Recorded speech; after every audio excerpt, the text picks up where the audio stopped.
Started here. My name's Helen Cox. I'm the Sustainability Division Manager for the City of Thousand Oaks, and we have a presentation to go through. So I'm going to share my screen and we'll go from there.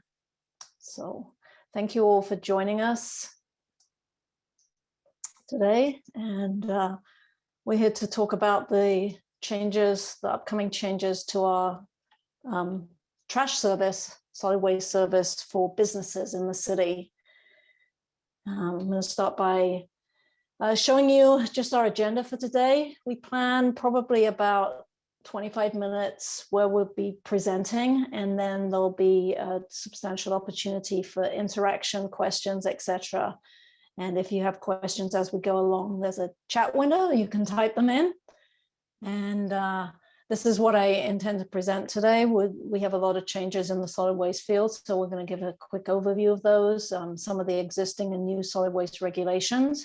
We'll talk about our new service that will be starting next January, a ban that the city has instituted on polystyrene and what that might mean to some of your businesses, and then introduce you to our new haulers, Athens Services, and give them an opportunity to share with you and to interact a little bit.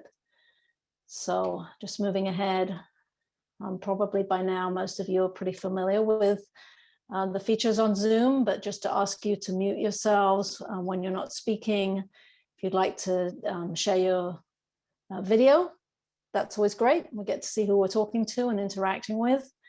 If you have questions, you can raise your hand there. There should be an option under reactions to do that. If you can't find the hand feature, you can use some other kind of reaction or just physically wave your hand. There's also a chat feature that you see there. Please feel free to type in any questions regarding solid waste, and that'll be answered by any of our experts here at the city or from our providers here, Athens Services, as we go through the meeting. We're also going to be recording this, so just to let you know, we will post the recording afterwards. We will also share the PowerPoint presentation and send that out to everybody who registered for the meeting, and also post it on our website, so that will be available afterwards. So just introducing the city team to start with. I'm Helen Cox. I'm the Division Manager for Sustainability, which is where our solid waste, recycling, organics programs are hosted. And this is the rest of the city team that will be working with you on solid waste and recycling service. So they're all here today. So quickly, to go through the existing solid waste regulations, you're probably fairly familiar with these. We have Assembly Bill, or AB 341, which mandates that business entities have to recycle their recyclables. So basically this applies to all businesses that generate at least 4 cubic yards of waste per week. That's a dumpster size. And they have to arrange for recycling services. Also, so do apartment or multifamily complexes. You should be familiar with this. To be exempt from it, you would have to apply to the city for an exemption. We did send out letters and forms at the end of last year or the beginning of this year. If you don't have service, you need to please contact the city. We have our contact information at the end, or if you're requesting an exemption, you should also contact the city. So another existing requirement is organics recycling under Assembly Bill 1826. This requires that all businesses that generate 2 cubic yards or more of total solid waste, that's garbage plus recyclables plus organics in aggregate, have organics recycling service. So again, that's going to apply to most people. There's very few businesses in the city that don't have 2 yards or more of solid waste service. And just to be clear, organic waste, I've listed it here down the bottom, is it's food waste, landscape pruning waste, wood waste, and also food, soil, paper that's mixed in with that food waste. So most of you should be receiving this service currently. And again, this is something that the city did send out compliance forms with. This is going to be stepped up in the years to come, particularly next year. But we are processing any exemption requests for that currently. So again, get in contact with the city if you need this service or if you're requesting an exemption from this service. So this is required if you have landscapers that haul away your landscaping waste, then they would need to arrange for that green waste to be recycled, either at the landfill or through another collection service. But even so, even if you have landscape service and you generate any more organic waste in terms of, this could be food waste, this could be employees' lunch boxes, etc., then you do need to have that service. There's another bill that came down from the state, went into force in last summer, which requires that if you sell materials that are recyclable, either organics or cans of drink, water bottles, etc., that you do need to provide containers on site for customers to recycle those items. Recycling applies obviously to cans, water bottles, etc., and then organics for any food waste. Starting next January, there's a new, fairly wide-ranging state law that comes in called SB 1383 that's all about organics. So it's going to mandate organics collection beyond that that's required currently. It's basically organics collection for everybody, including all residents. This is not just green waste, this is also food waste and food soil paper. So that waste will all be collected starting January 1st. There are other elements of this bill that don't necessarily affect you, but affect the city as a jurisdiction. Those are that we do have to procure a certain amount of compost back from the composting of this organic material. There is a food recovery aspect, which means that if you are in the business of selling edible food, you cannot throw that in the trash or even in the organics recycling if it is still edible. So basically you have to arrange for recovery services. And one of the things that we're doing this year and that our new hauler is going to be helping with is identifying generators of that edible food. So please help us by letting us know if that applies to you. And we will be working on a program to connect those edible food generators with needy people who can use that edible food.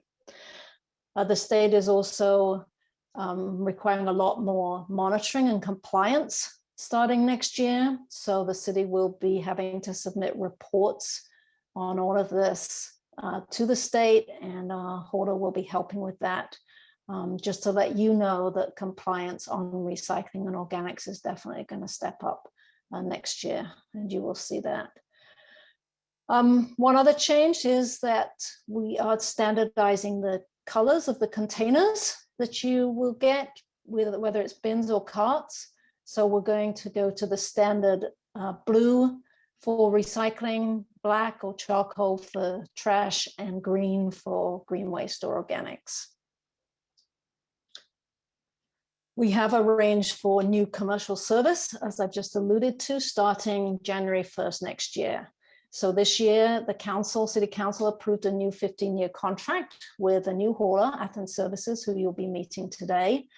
That was after a bidding or request for proposals process that the city has gone through over the last 18 months.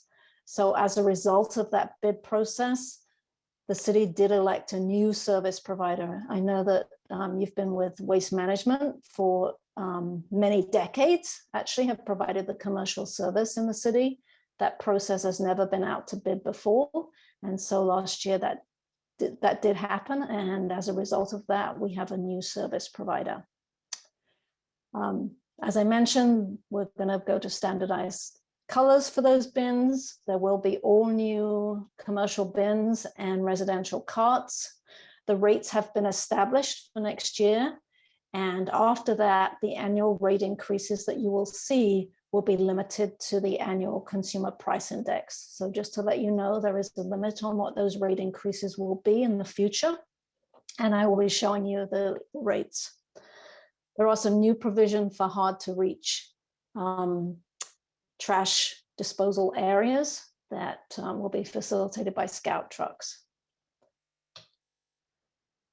So one major change in the service is that instead of ordering separate trash, recycling, and organics service with different size bins and different frequency and collection, etc., everybody, all the commercial services are going to be like our residential is right now, where essentially you get a bundled service where the 3 bins come together in a single package and you pay for that package.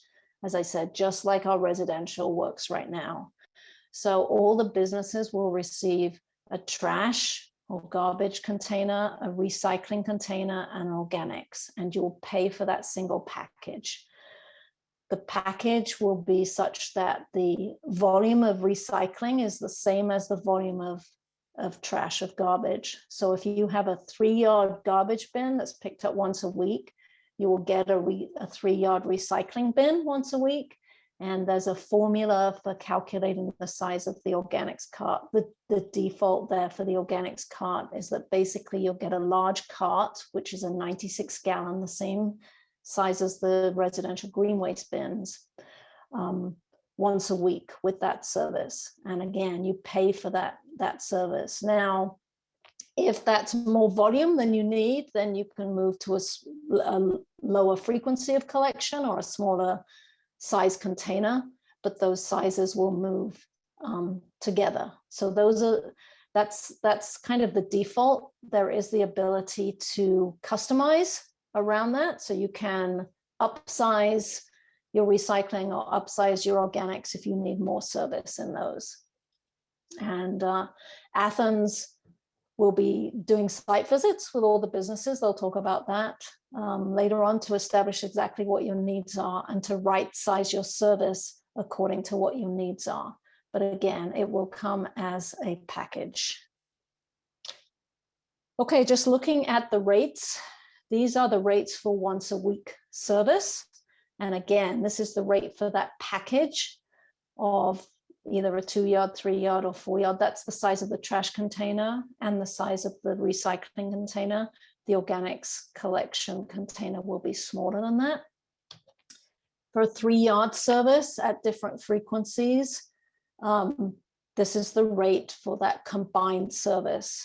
And again, I will be sharing these slides with you at the end, so you don't really need to make notes right now. Comparing that to the current rates, you'll see that the once a week service for the 3 containers is actually going to be lower than what you would pay right now if you were just getting the trash and recycle containers of that size. If you are having a more frequent service, or you have a 3-yard service at different frequencies, I'm just comparing what the current cost would be for that volume of trash and recycle, not including the organics. And so what you will see is the once a week service is going to be cheaper. The twice a week is about the same. And when you get up to higher volumes or higher frequencies, then the cost will increase. That's primarily a function of the increased cost of processing those organics. And even though some of those rates are going to be higher than what you might be paying right now, the rates are substantially lower than what the other options, the other bids that the city got. In fact, they're almost 50% lower than what we would have been paying under Waste Management or Harrison. So just to let you know. This is the complete matrix of the cost for the bundled service. On the left is the size of the trash, which is the same as the size of the recycle. And then you'll also get organics. And at the top is the frequency per week. Obviously, we don't have time to go through this right now, but again, we'll be providing this for you, for your information. So one other benefit that the new hauler is bringing is that they do have an app, a dashboard, where you can go online and you can actually see where the trash trucks are at any one time. So if you're concerned that you've missed pickup or they haven't been by and are they coming today, etc., you will be able to see the location of the trucks in real time. Okay, I'm going to quickly tell you about the polystyrene ban that the council enacted last year. This won't affect all of you, but it will affect those businesses, particularly that sell takeout food. So polystyrene is a huge problem, environmental problem, not just for the city, but for the world at large.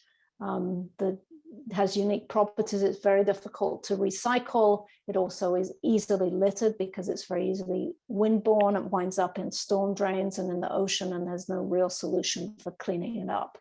As a result of that, many cities have banned styrofoam or other forms of polystyrene, including the city. So in order to do that last year, we had a group of businesses, stakeholders, that helped us develop alternative solutions, evaluating those, evaluating costs, and making recommendations for what the ban should include.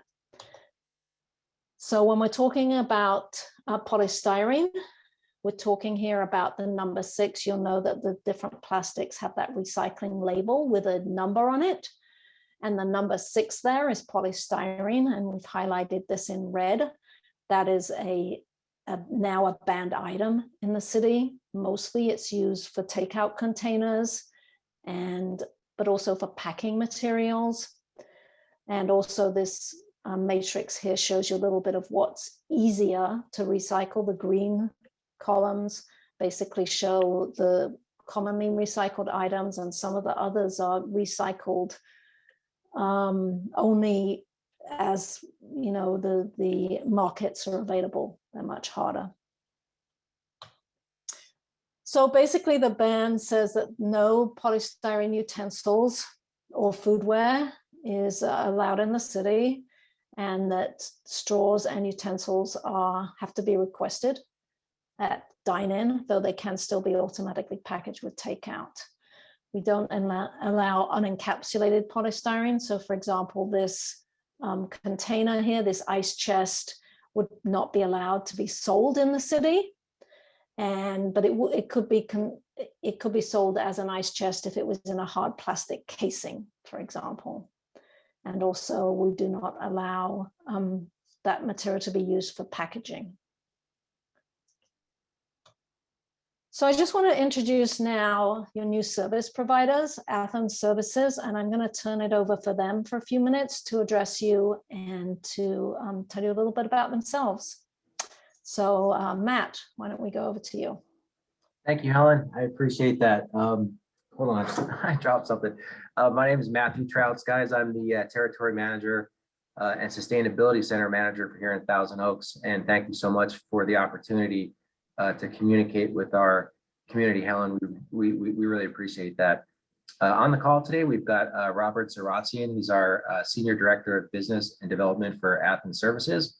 We also have Jessica Aldridge, our Director of Sustainability for Athens Services. Tor Schmidt, who is our Director of Community Outreach and Customer Relations for Athens Services.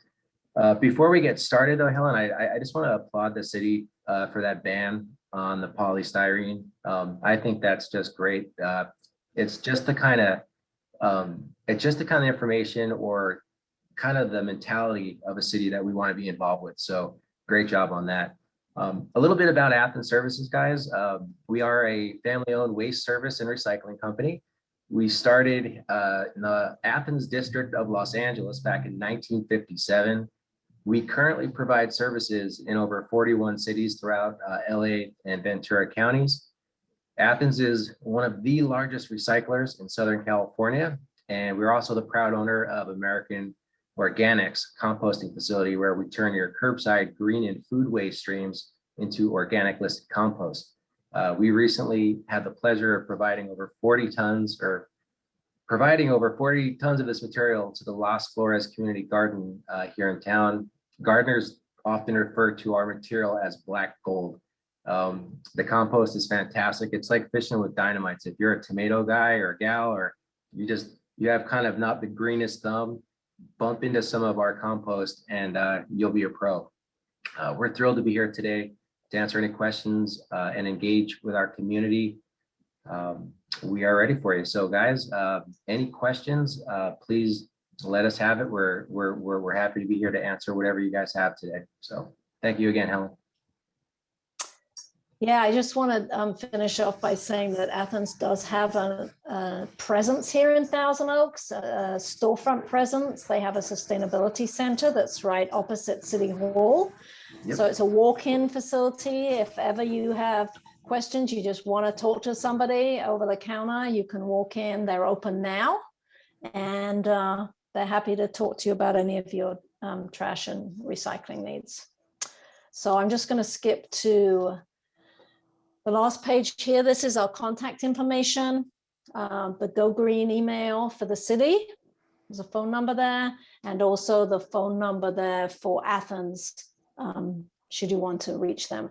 And we can share this obviously again at the end. So I'm going to stop sharing now and open the floor up for any questions. And we do have a chat. I don't know if the chat if people have been responding to that, but looks like it. So if you have questions, you want to raise your hand or just wave in the window, then we can try to get to you. So just hi, this is Denise, and I was wondering about electronic waste recycling. Will that also be an option? So currently the city, well, actually, I'm going to hand that over to Spencer to answer. Sure, Denise. That in terms of the scope of this meeting, I don't know that Athens will necessarily be providing that service. I can actually confirm that they won't. Depending on how your business, where your business falls in terms of its quantity of waste generated on a monthly basis, the federal government would essentially look at you as a very small quantity generator or a large quantity generator. So that threshold is limited to 100 kilograms per month of hazardous waste, which is about 220 pounds. So if you fall, or about 2.5 kilograms of acutely hazardous waste, which is the really nasty stuff. So assuming you fall under those thresholds, we currently have a program to meet your needs for electronic waste, and that is administered through Clean Harbors, our facility operator out at our permanent hazardous waste facility in Newbury Park. So if there's information you want or need about that, I'm happy to provide that after this meeting if you'd like. Yeah, that would be great if I could get that. And I actually have a second follow-up question about medical waste, sharps containers and such. Is that also going to be through the same service? It would be, yeah. So anything accepted and deemed household hazardous waste would also apply to business waste as well for us at the facility. And essentially the way it works is you pay our disposal costs that we've already negotiated with Clean Harbors as a means to save you as a small quantity generator money. And the trade-off is that you bring it to our facility. And so that's pretty much the high level overview of the program. And we're happy to, again, help you with that. And there's technical support to get you registered with an EPA generator ID and make an appointment to drop off that material. So Denise, probably if you just make a note of our email, gogreen@toaks.org, you can send any inquiries to us about the electronic waste, and we'll tell you how that's going to be handled or the best way to handle it. Great, thank you. Sure. This question here about bulky item pickup. So, you know, the intent of this workshop was to talk about the commercial program, but obviously, you know, Athens is also going to be handling residents. So some of these questions, if we're talking about residential electronic waste or residential bulky items, yes, there is a service for those. One of the things that Athens is going to be offering that we don't currently have is quarterly pickup from homes for household hazardous waste. So stuff that a resident would normally take to the household hazardous waste facility, like paint or oil or batteries or, you know, any of that stuff. There will be a quarterly collection program that Athens will operate to pick that up and take it to that facility from people's homes. So that's a program for residents. So it's the same for the bulky items like furniture, mattresses, etc. There is a program for residents where those materials can be picked up from people's homes. You just have to call to make an appointment. but that's not both of those programs are not programs that are a part of the commercial waste service agreement.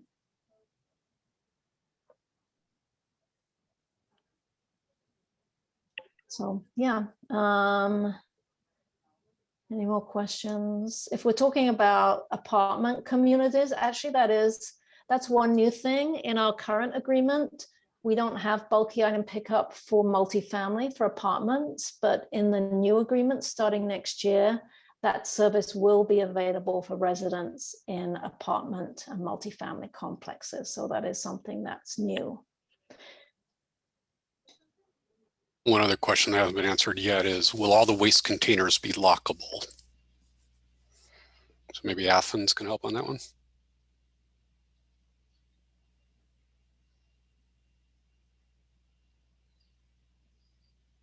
That, I believe that's based on per request. And I have to see if there's if that's chargeable or not. I can't recall right now, but upon request, we could have lock lids placed. Yeah, I think the locks on the trash enclosures or on the actual bins, I'm not sure. I think either, but and my understanding is that you can order lockable ones, and I think there's a small surcharge for that, for the locking ones.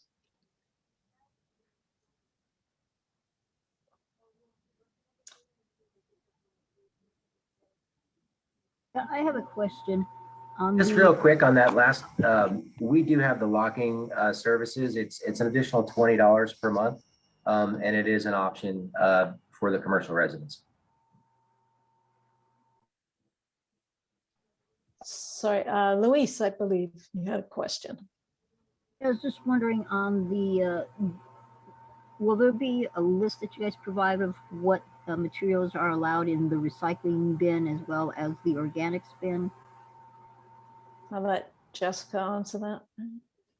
I thought that might come to me. Yes, you're going to get a lot of information. So not only will we have our information, if you're a commercial, we'll have a welcome packet with that content. I'm actually just submitted off our recycling cheat sheet like 2 seconds ago. So you're going to have a lot of cheat sheet sort of information within a welcome packet that you will get as a commercial entity. That welcome packet can be provided to you printed. It can also be provided to you as an online document in case you want to go the zero waste way and cut down on all those miscellaneous papers that you have to file like every few months.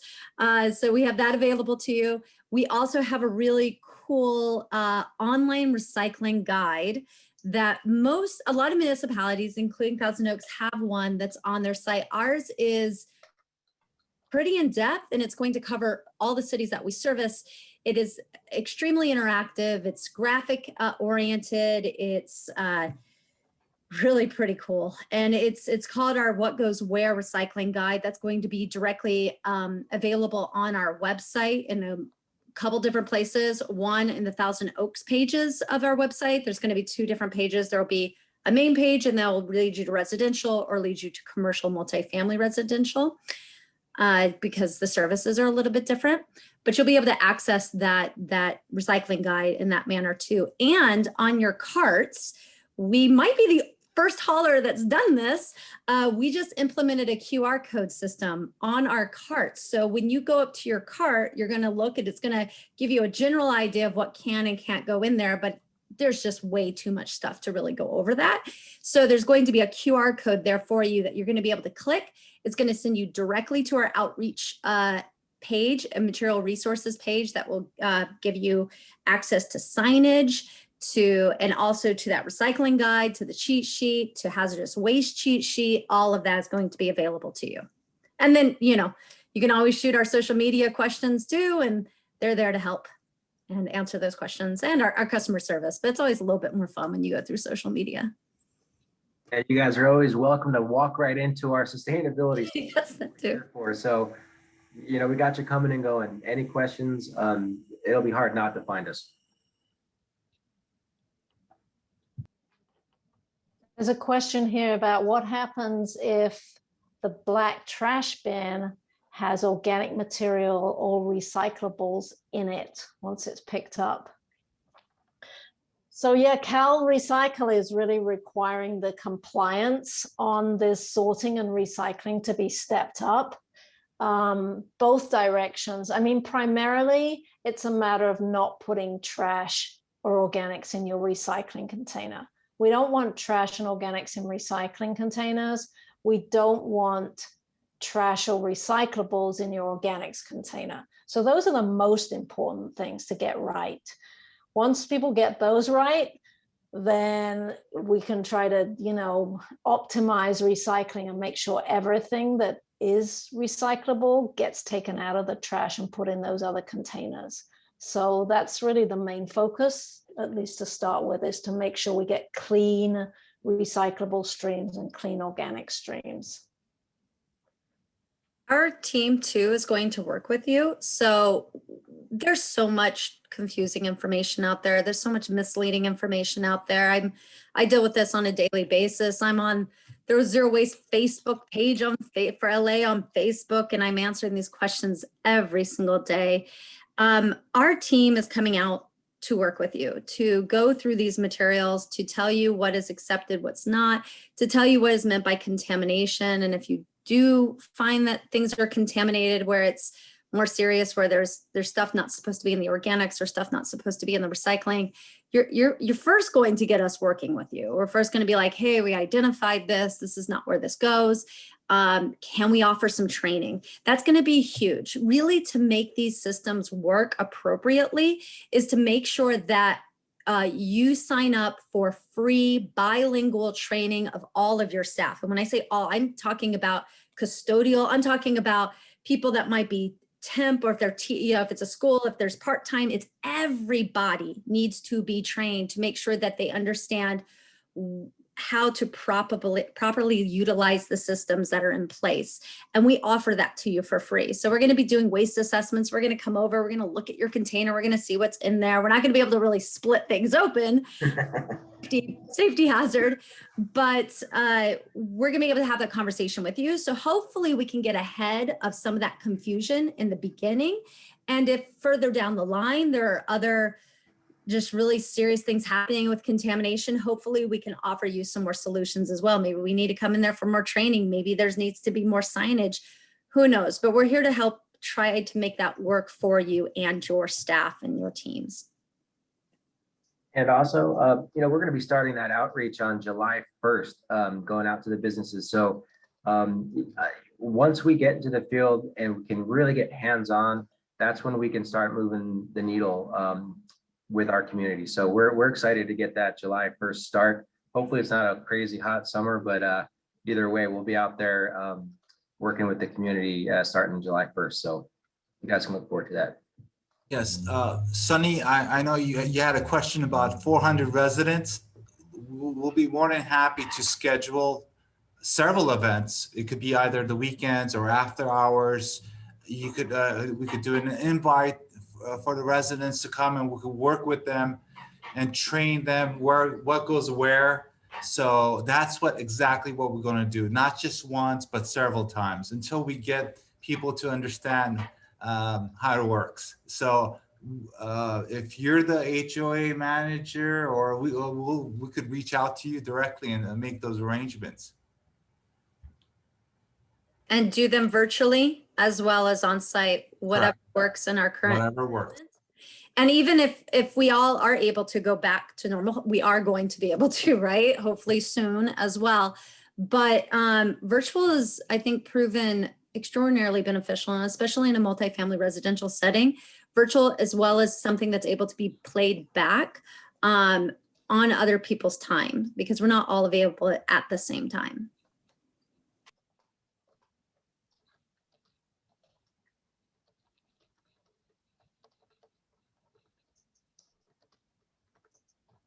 Okay. Anyone else? I'm answering some questions here in the chat window. Somebody asked about sharing containers. So yeah, businesses can have a shared service. Many businesses are currently already set up to have a shared service. So those in strip malls, usually there's a trash enclosure with bins and recycling bins that are shared for all the businesses in that strip mall. Other businesses, and that's how the service accounts are set up. And usually the property manager then is responsible for arranging for that service. But sometimes, you know, businesses have their own individual. So it depends on where the bins would be located. If you wanted to start a new shared service that's currently separate, you would have to look at where the location of the trash bins is, like where they're located right now and how you can share them. But certainly that's an option that many businesses do share service. Correct.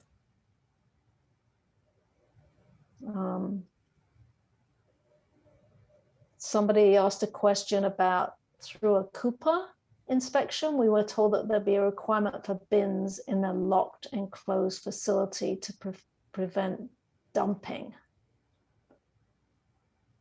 I am not. I might be able to help with that, Helen, if someone, the question asker can provide more information on the context. Is this dumping of illegal waste, you know, as opposed CUPA to would just trash? typically mean a hazardous material trigger of some sort. So if the business is still on the line and wants to unmute themselves, they can clarify their question. Normally, it wasn't Amgen. I'm thinking of Joni. Normally that wouldn't be No, normally that wouldn't have anything to do with locking trash containers. You wouldn't want them to put that material in the trash either. You would want them to take it to a facility. I don't think that locking trash containers has much impact on dumping. People dump because they dump, but not, you know, regardless of whether the trash enclosure is locked or not. Will Athens or the city be providing the bins to separate trash in offices, or do we have to purchase them? So normally that within the building is the responsibility of the business. Sometimes in the past, the city we've actually used boxes within the city, cardboard boxes for like paper and stuff to separate that. And certainly we have those available. When it comes to, you know, organics and other recyclables, it's, as I said, actually the city uses boxes for that. But then within like a centralized location in the building, it's the responsibility of the individual businesses to provide those.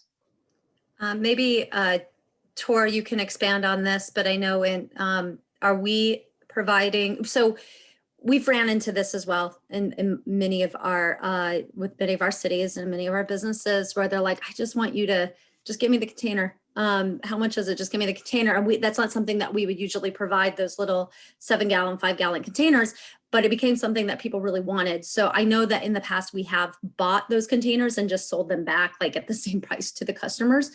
So I don't know if that's, if we're still going down that road, Tor. And then once you're done, I can answer this other. I wanted to talk about our move-in tenant move-in package. Sorry. Sure. Can you hear me? Yes. Okay, great.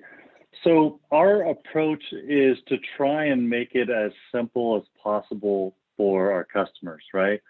And, you know, when we're doing outreach with our customers, sometimes we notice that, you know, one of the things they don't have is that blue recycling container or the green organics container. And so we have purchased some blue recycling containers, the small 7-gallon ones. And if we see that situation, we will offer like, hey, you know, we have, and we give them a great deal, almost the same price we purchase them, and we could buy them in bulk. So it's even cheaper almost than you could find online. And usually it's a small 6, 10, 15 or whatever, and we'll literally bring it to them. We try and make it as easy as possible for the customer to actually, you know, change their behavior and how they manage their waste stream. And that's been pretty helpful with some of those customers. And we definitely have the brand's called Slim Jim, but I like calling it Slim Jim because it really seriously is a very slim container that's green. That is what we, if the customer wants to use in their food service establishment to collect the organics food scraps after prep. And that is something we definitely offer along with signage for food service establishments, because making sure that green container stays clean is of utmost importance. And then also, Sunny, yes, great idea. We're right there with you. You said, you responded to the virtual recorded video and the move-in package. So we have we're restarting it right now. We were the first in the city of Los Angeles to do a large scale, or for large buildings, a pilot for a zero waste pilot for multifamily residential, including food scrap collection. So that was my baby. And we're restarting that across all of our cities, especially since it's part of SB 1383 and having to collect food scraps at commercial accounts. And so a part of that package, we'll make that package available, probably won't be available for about like 6 months or so, but it has a move-in information. It has information for the custodial. It should have some key tips on what to think about depending on what type of multifamily that you have. And so, yes, I'm right there with you. Putting that into the move-in package is key. And also, the outreach and the materials and stuff like that. So stay tuned on that one. It's coming.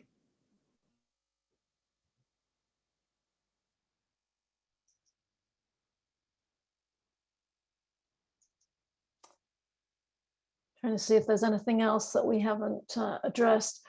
Somebody did comment that some kind of virtual or video recording would be good to add. So we can certainly, that's something that we can look into. We've talked about doing that also at the city. Just short 2-minute videos explaining how to sort the waste might be a useful thing.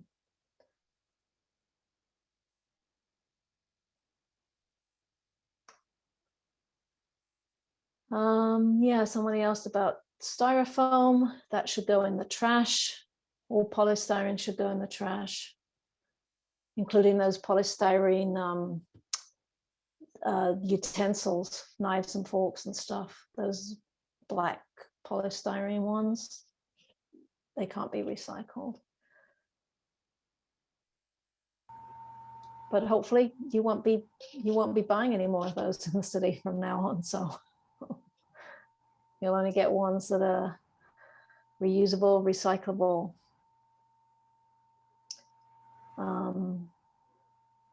There's a couple of people asking about the Cooper inspections and the locking trash enclosures. So I'm suggesting that obviously there has been an incident that we're not really aware of, but Spencer Silverstein, he can put his email address in the thread here, and he will be the person to reach out for any questions about dumping of hazardous materials or Cooper inspections, etc. So he's our hazardous waste guru here at the city. Helen, if I could suggest, maybe what the confusion is that outside trash containers at commercial establishments need to be undercover, and maybe the Coupa was kind of getting out of their lane a little bit and just talking more broadly about that. That's just a possible answer to that. Yeah, I would agree with that, Joni. Yeah, typically Ventura County Environmental Health is not going to regulate non-hazardous waste, to my knowledge, but they may have been doing that from a stormwater standpoint or something to that effect. So, but they're correct on the hazardous. I mean, if you've got hazardous waste, obviously it needs to be stored in a secure location. Correct. Yeah, that would be the exception, of course. Hey, can you guys hear me? Yeah. I was the one had the Coupa question. The question came up because our dumpsters aren't currently undercover. All of our hazardous waste on our site is. So the question is, do we need to build cover for our dumpsters? City ordinance requires that the trash enclosures are covered. However, I don't know, how old your facility is and whether there was sort of a grandfathering provision for that.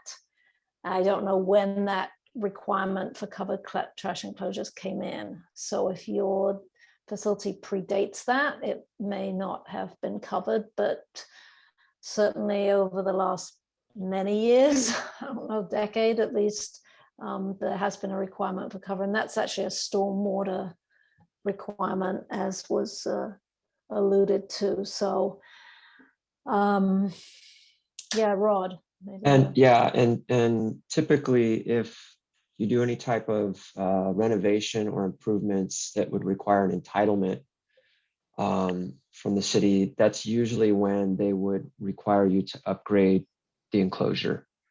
Unless of course you on your own want to, upgrade it or build a new enclosure. But yeah, if you were going to do, some type of build out or improvements, renovation of any type, that would trigger an upgrade to your enclosure. Okay, but as long as we're not doing any upgrades to the site, it's not a requirement that we do an upgrade to the enclosure, but it's a recommendation. I just want to make sure I've got this right.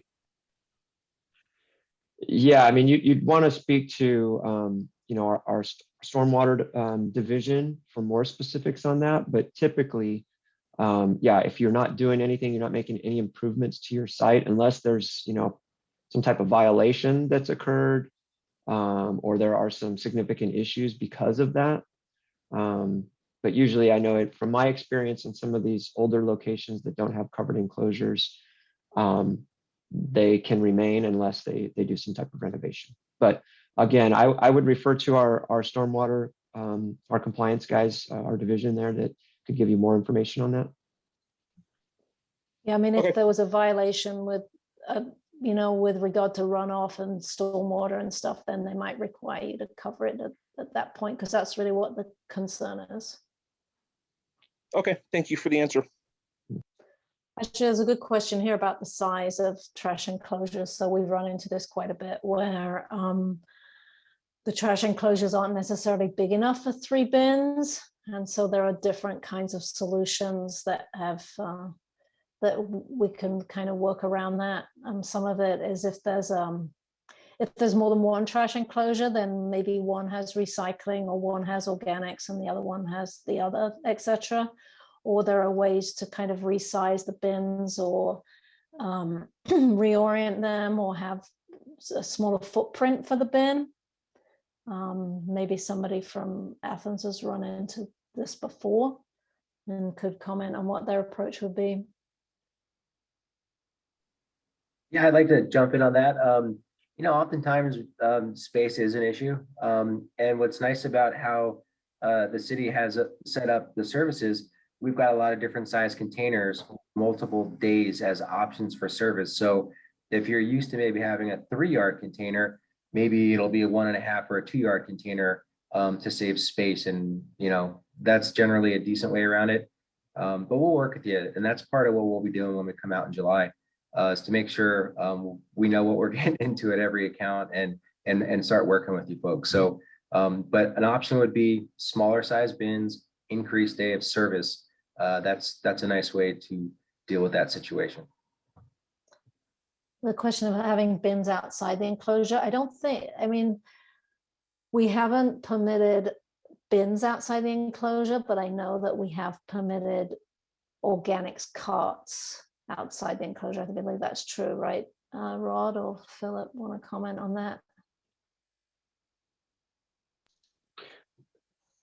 that?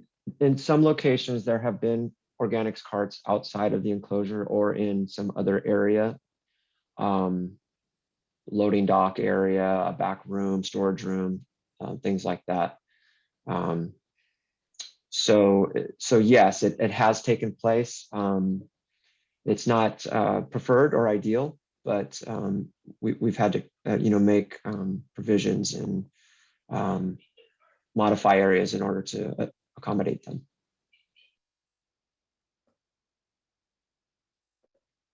It's a question about whether Athens will have 40-yard dumpsters available for construction waste. So there are, Yes. well, there's a difference between, if it's construction, then they're temporary. They're temporary containers, and they're covered under a different contract for the temporary containers. Athens will be part of that contract. There are also probably going to be other haulers that can also provide temporary bins for construction waste. If it's 40-yard roll-offs on a regular recurring schedule, or if it's non-construction, non-temporary, then that would be under Athens Services. Yeah. Or someone said high volumes of cardboard, for example. Yes, for sure, that is a service that Athens will be providing. And to add to that answer, Helen, our diversion rate is one of the highest in Southern California when it comes to C&D. We do offer same day and guaranteed next day services for all of our contractors.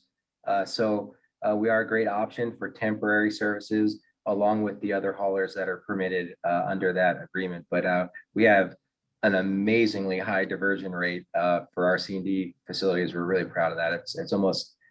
It's unbelievable. So if you have any questions, again, come on into our sustainability center. We'd be happy to talk to you about that. And Matt, just to go back to the 40-yard question as well, you'd be providing compactors for businesses that would request something like that? For sure. We've actually been doing our homework on the compactors here in town, and we will have absolutely the availability to either purchase or lease compactors through Athens. We do that all over LA County currently, so no problem on that. And it looks like Luis has a hand up. I don't know if you're waiting, Luis. Yeah, I just had a question. So we have a lot of landscape waste and stuff like that, and we have a 40-yard roll off. But if you get like the 1 or 2 times, is it weekly or and the bin gets full more frequently, is that like an added charge, or how does that work? Matt, do you want to take that? So traditionally, it's a per service charge for roll off, and that would include compactors as well. So if you have a green waste bin that goes 1 day a week, you'd have 1 charge for that bin. If that bin were to go 2 days per week, you would have 2 charges for that bin for that week, and so on. So it's a per service charge for compactors and roll offs. So does the customer just call when the bin's full? Is that, or does it have to be scheduled? We'd love to have a schedule. That's always the best case, but a lot of times schedules are made to be broken apparently, and we accept call-ins for same day and next day service. So if you guys come to the yard and there's a monster pile of green waste going and you're not going to get service till Friday on the schedule, but it's Tuesday, just give us an email, give us a call, and we'll get you on Wednesday.